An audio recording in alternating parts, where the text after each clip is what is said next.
A new listing in Barrington Hills could make your royal dreams come true. The home is actually designed to look like a castle and has a pretty interesting backstory. And here to tell us all about it is Rob Morrison from Caldwell Banker, the listing agent. Rob, first of all, thanks for being here. And you don't get the chance to sell too many castles. So what's the history? What's the story behind this place?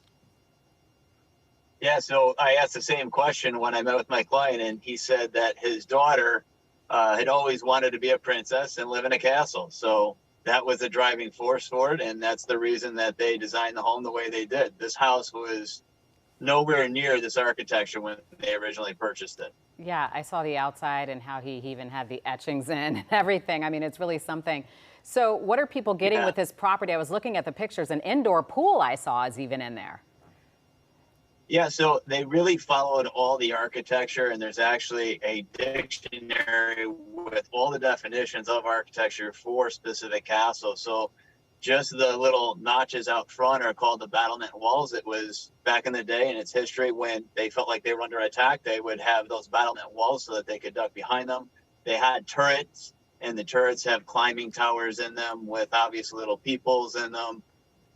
Even the inside architecture, it's called arcading, and it's from one room to the next where they have columns with arches, and it separates the rooms from the living room to the foyer and from the family room to the recreation room. So they followed the architecture to a T.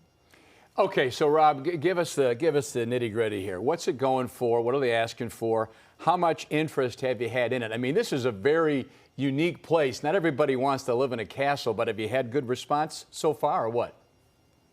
I actually have, and it's interesting because it seems to me that the people that are coming to look at this property are not necessarily even people who are very active in the market. It's a must-have, right? They see it, they love the architecture of it, and to them, there's nothing else around like it. And so that's what we've seen so far. We've had about a half dozen showings in the last 48 hours. And every person I've asked, it seems that they are not real active in the market, but that this striked an interest with them, and they'd be willing to part with their existing home in trade for this. Wow, and it's still listed for $1.9 million, right, Rob? Correct. Okay, thank you so much for taking the time. I know you got to get back on the road and sell those houses. Absolutely. Thanks for having me. Thanks for stopping. He never stops, just keeps going, driving around from Take care. appointment to appointment. Thanks, Rob. Emily, one more time. You know, I think they waited until Barbie week to Yes, list You that. know what? Nice touch. You know, nice touch there. All right.